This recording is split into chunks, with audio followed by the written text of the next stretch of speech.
देश का सबसे बड़ा फंड हाउस एसबीआई। जी हाँ दोस्तों, हम बात कर रहे हैं एसबीआई के नए फंड, नए mutual fund, SBI multi cap fund के बारे में।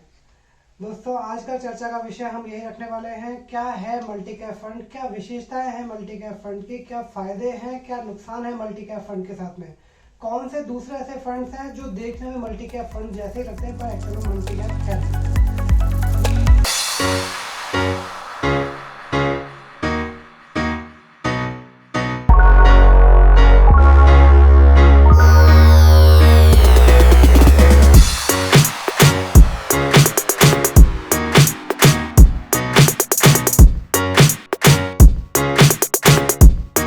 मैं फाइनेंशियल प्लानर पंकज खंडेलवाल एक बार फिर से आप सभी का स्वागत करता हूं अपने YouTube चैनल जिसका नाम है इन्फिनिटी।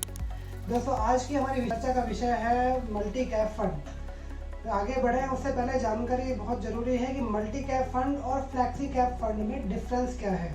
दूर से देखने में दोनों फंड एक जैसे ही लगते हैं, क्योंकि मल्टी कैप फंड में भी हर एक फंड की पूरी कैटेगरी दी गई है। इसमें स्मॉल कैप, मिड कैप और लार्ज कैप तीनों का समावेश है।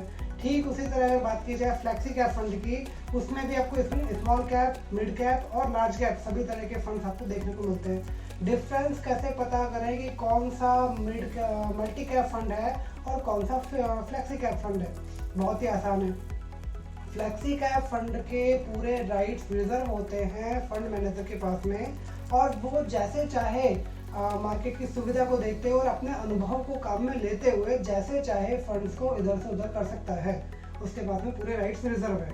जबकि अगर बात की जाए मल्टी कैप फंड के बारे में, तो मल्टी कैप फंड में सेबी की गाइडलाइन के अकॉर्डिंग यह निर्धारित किया गया है कि मल्टी कैप फंड के फंड मैनेजर को 25% जो टोटल फंड का अमाउंट है उसका 25% स्मॉल कैप में, 25% मिड कैप में और 25% लार्ज कैप में रखना होता है, और रिमेनिंग 25% को वह अपने पास होल्ड कर सकता है, चाहे जिस फंड में डालने का काम कर सकता है अपने अनुभव के आधार पर।